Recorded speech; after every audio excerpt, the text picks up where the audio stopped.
Today I want to talk about something that is a little bit taboo and not a lot of people like to discuss it when they're trying to be disability positive. Keep watching if you find out what I'm going to be talking about today.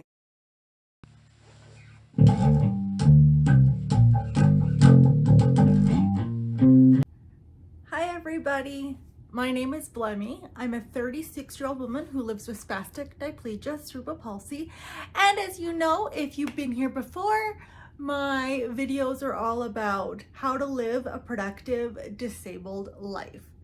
If you're new here, welcome. Thank you so much for clicking on this video. I do hope that you'll stick around, like this video, subscribe to this video. It doesn't cost you a thing and it really helps me out. Okay guys, without further ado, let's get started on today's topic. Before I get started, I just want to say that these are my opinions and my opinions only, and it does CP and disability and things like that doesn't affect everybody in the same ways. And I'm not a medical professional and nothing I say is medical advice, okay?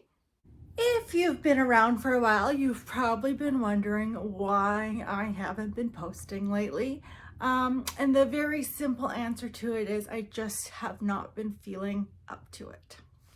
I don't think that it's talked about enough within the disability community about living also with different mental illnesses and trying to navigate those illnesses as well as our disability at the same time. It can be a lot.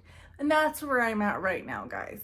I know a lot of us out there who live with disabilities struggle with our mental health. I think it comes with the territory. I've struggled my whole life with my mental health.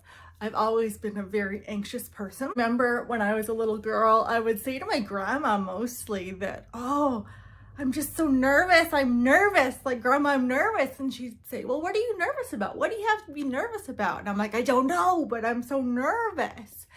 And that's kind of how I explain my anxiety that I've had my whole life. I'm just nervous and I don't know why. And little things just really get to me. They irk me. It's like I see something and it's like catastrophe. Something bad is going to happen all the time. And if I don't figure out a plan, so that's why as a disabled person, I'm very plan oriented. I like to know how my days are scheduled. I'm very routine oriented, just so that I can mitigate that anxiety a little bit. And I've had this, like I said, I remember when I was a little girl, right around, I think it was like right before or when COVID hit, like couple years ago now, I decided that enough was enough with this anxiety, and I don't know why I was living with it in the state that it was. So I did end up going to see my family doctor, and I had been put on medication for it, which has been like life-changing. I'll never forget, I was sitting at one of my last jobs, and it was snowing quite heavily out. And before then, I would just be nervous wreck about having to drive home in this snow. And it would just it would almost drive me crazy thinking about having to drive home in the snow. And I remember seeing the snow falling down and I'm like, oh, it's snowing. That's interesting.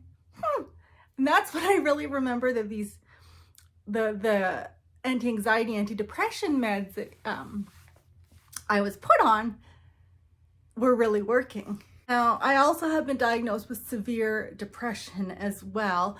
And I don't know so much if that's disability related. I mean, it probably is. There's a lot of things to be sad about when you have a disability, but it's also genetic. In my case, my dad has suffered and is suffering with depression.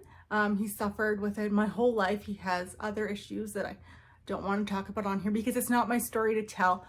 But I did grow up in a very tumultuous family with a lot of yelling, not a lot of affection shown between my mom and my dad. In fact, none. I don't remember ever seeing them even hug, which is quite bizarre because they did separate and divorce when I was 21. So I mean, to go through my whole life and never see that, is quite interesting.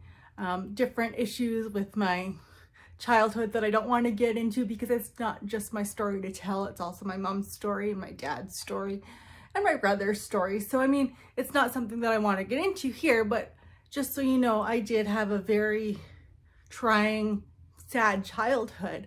And so all these things combined lead to having a hard time mentally sometimes. And that's where I'm at right now. Where I'm at, it's also the beginning of December. I live in Canada and it is cold and it is dark at about 4 o'clock in the afternoon, and it is icy out.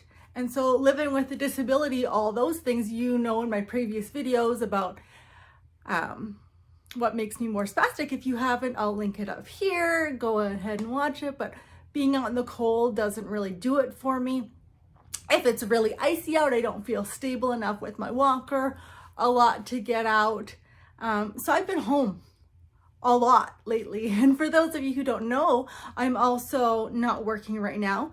I am actively looking for a job, but it's hard. It's hard looking for a job and applying for jobs and interviews and things when you're disabled and trying to prove to companies that you are worth it and that you're an asset.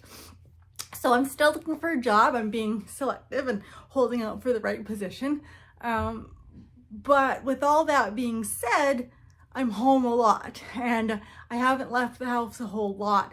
And even though I like routine and things like that, it's just becoming very monotonous and it's weighing on me. I wake up, I have my coffee, I read a book, I do the dishes, I read a book, I have a nap. Day in, day out, that's all I've been doing in between looking for jobs and applying for jobs.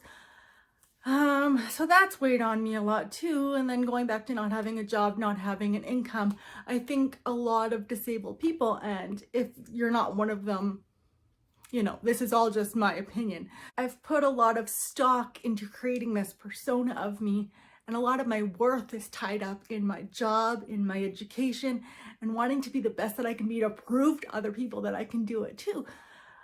I don't know if anyone else feels that way. If you do, give this video a thumbs up, let me know in the comments below, but I always want to present my best. And right now, not working, and when people ask, oh, what are you doing? And I have to tell them, oh, nothing right now, except for this social media thing, but you know, it's not going as quick as I would like. And it's kind of feel like, oh, you're not doing anything, and I feel less than, I feel like I'm failing myself, you know? I don't know, that's just my feelings right now. And so I haven't really been in the mood to post. I haven't really been inspired to post. I see my subscribers are going up and I'm very thankful for that. If I can get to 1,000 subscribers, it would mean the world to me. Like I said, it's free. So please, if you've been on the fence and you've thought about subscribing, please do that. It would really help me out. But other than that, I've just kind of been living my life and just getting through day to day and just trying my best day to day. And I don't always feel like being chipper on camera, and I don't always feel like putting on makeup and looking my best. Hopefully soon that will change. But right now, that's where I'm at. And just so you know, in case you're following me on other social media platforms, I have left Twitter. I just don't like what's going on there right now. But I am on TikTok. Come follow me at Blemmy86. That's BLEMI 86. I post multiple times a day, disability, non-disability related content. You'll get to know a lot more about me and my personality there. But yeah, that's just kind of where I'm at these days. And don't worry about me. I'm okay. I'll be okay. I'll get through this. It's happened before. It'll happen again. But just so you know, if you're also struggling with your mental health, you're not alone. And, you know, if you need a friend to talk to, I'm here. And I think I would need a friend to talk to too. So that's just where I'm at. And I hope you're all doing well. And I hope that you'll stick with me and I'll get through this, and I'll post some more and I'll be my chipper self in a little bit. Okay, guys, thanks for watching. Bye-bye.